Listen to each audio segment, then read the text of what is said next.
अपनी चाचा की याद तो आई। और हाँ, एक खुशखबरी और है, मेरा बेटा जंगल का प्रधानमंत्री बन गया। अब तो बस उसके लिए एक सुंदर सी बहू मिल जाए तो मेरा बुढ़ापा भी सफल हो जाएगा। जब से कालू की माँ का स्वर्गवास हुआ है तब से घर में किसी चिड़िया के पैरों की पायल की आवाज ही नहीं सुनी। हरिया तोता, जानते हो मैंने कितने जत्नों से कालू को पाला है। ये बात सुनकर हरिया तोता को अनाथ आश्रम की संचालिका बबली कबूतरी की याद आ गई। तब हरिया तोता ने तुरंत बबली कबूतरी की बात अपने चाचा के सामने रखी। चाचा जी, मेरी नजर में आपके बेटे कालू के लिए एक बहुत अच्छा रिश्ता है। हमारे शिमला के जंगल में एक अनाथ आश्रम है जिसे बबली कबूतरी चलाती है। उनके अनाथ आश्रम में एक चिड़िया है जिसका नाम टुनटुनी है। वह शादी के योग्य हो गई है। वह बहुत सुंदर है और वह गुणों की खान है। यदि आप चाहो तो मैं बात चलाऊं। अरे हरिया, कैसी बात कर रहे हो? लड़की की जात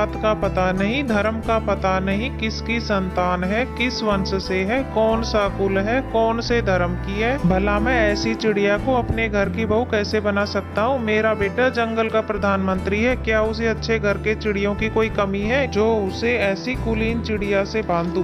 अरे नहीं चाचा जी, मैंने ऐसे कब कहा कि आपके बेटे को योग्य चिड़िया नहीं मिलेगी। अरे मैं तो ये कह रहा था कि वो चिड़िया बहुत ही योग्य है और उसे योग्य वर मिल जाए। सुनो हरिया, मैं अपने बेटे की शादी किसी अनाथ चिड़िया से नहीं करवाऊंगा। फिर हरिया तोता वहाँ से निराश होकर आ जाता है। तब एक दिन हरिया के घर उसका भाई कालू आता है। तब हरिया कालू को देखकर बहुत खुश होता है। अरे कालू, तू यहाँ? हाँ भैया, यहाँ पास में ही किसी काम से आया था तो सोचा तुमसे मिलता ही चलूं। अरे वाह भाभी जी, आप तो बहुत अच्छा खाना बनाती हो। आप लोग तो जानते ही हो, माँ के देहांत के बाद पिताजी ने ही मुझे पाला है। उनके हाथों की कच्ची पक्की जली हुई रोटियां खाकर ही बड़ा हुआ हूँ। ऐसे खाने के लिए तो मैं तरस गया था। देवर जी, आप चिंता मत कीजिए, आपके लिए बहुत जल्दी एक अच्छी सी चिड़िया ढूंढ लेंगे। फिर वो रोज आपको टेस्टी टेस्टी खाना खिलाया करेगी। फिर कालू जंगल की सैर करने जाता है और उसे वह आश्रम दिखाई दिया। कालू ने सोचा, क्यों ना जाते जाते इस आश्रम में कुछ दान दक्षिणा ही दे दूं। ये सोचकर वह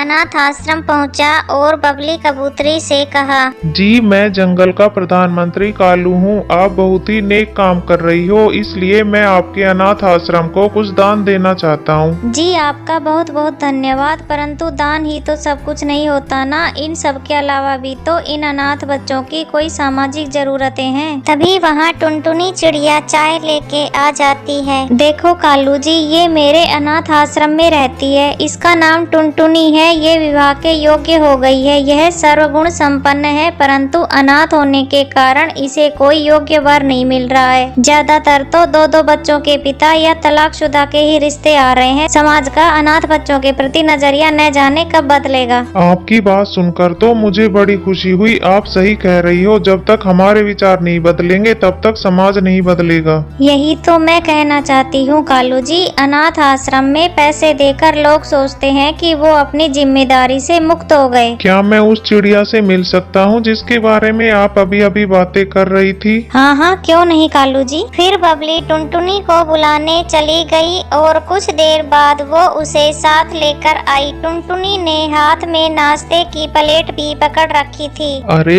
इस तकलीफ की क्या जरूरत थी? तो क्या हुआ, आप हमारे लिए इतना कुछ कर रहे हो, हमारे अनाथ आश्रम को धन दान दे रहे हो जिससे मेरे सभी भाई बहनों का बहुत भला होगा। तो क्या हम आपके लिए चाय और नाश्ता भी नहीं ला सकते? यह लड्डू तो मैंने खुद ने बनाए। कालू को टुनटुनी बहुत अच्छी लगी। वो तो उससे शादी करने का मन बना चुका था। फिर कालू ने हरिया के पास आकर अपने दिल की बात उससे बताई। भाई कालू, मैंने टुनटुनी के बारे में तुम्हारे पिता से बात की थी, पर तुम्हारे पिता ने उसका रिश्ता ठुकरा दिया था। हरिया भैया, आप इस बात की चिंता मत करो, मैं पिताजी को मना लूंगा। यह सुनकर हरिया बहुत खुश होता है और इधर कालू ने घर जाकर अपने पिता से शादी के बारे में बात की और उन्हें मना लिया। फिर टुनटुनी की शादी कालू से होती है और टुनटुनी अनाथ आश्रम से विदा होकर कालू प्रधान की पत्नी बनकर खुशी खुशी उसके साथ रहे। जंगल में बबली कबूतरी अपने घोंसले में अकेली रहा करती थी।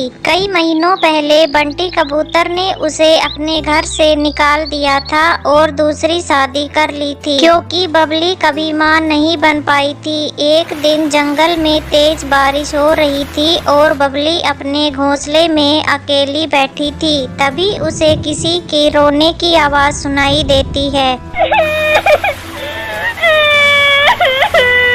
अरे इतनी तेज बारिश में ये बच्चे की रोने की आवाज कहाँ से आ रही है? माँ माँ मुझे डर लग रहा है, मम्मा जल्दी से मेरे पास आओ माँ। फिर बबली कबूतरी अपने आसपास उस बच्चे को ढूंढने लगती है। तभी उसकी नजर एक पेड़ पर जाती है। उस पेड़ पर एक छोटा सा चिड़िया का बच्चा बारिश में भीग रहा था और रोए जा रहा था। अरे तुम कौन हो बेटा और कहाँ से आई हो? इस जंगल की तो नहीं लगती मुझे नहीं पता आंटी, मेरा गल कहाँ है? ये तूफान मुझे यहाँ उड़ाकर ले आया। मम्मा कहाँ है आंटी? मुझे मेरे गल पहुँचा दो आंटी प्लीज। अच्छा ठीक है बेटा, तुम मेरे घर चलो, जब बारिश रुक जाएगी तब मैं तुम्हारे मम्मी पापा की तलाश करूंगी। फिर बबली कबूतरी उस छोटे चिड़िया के बच्चे को अपने साथ अपने घर ले आती है। बच्चा ये लो मीठे मीठे फ्रूट खाओ, तुम्हें भूख लगी होगी ना। फिर वो छोटी बच्ची फल खाने लग जाती है। हे भगवान, न जाने ये बच्ची किसकी है, इसको तो अपना घर भी नहीं पता। मैं कैसे इसके माता पिता को ढूंढूंगी। फिर 2-3 दिनों तक लगातार बारिश होने के बाद बारिश रुक जाती है। बबली उसके माँ बाप की तलाश करती है, परंतु कहीं कुछ पता नहीं लगता।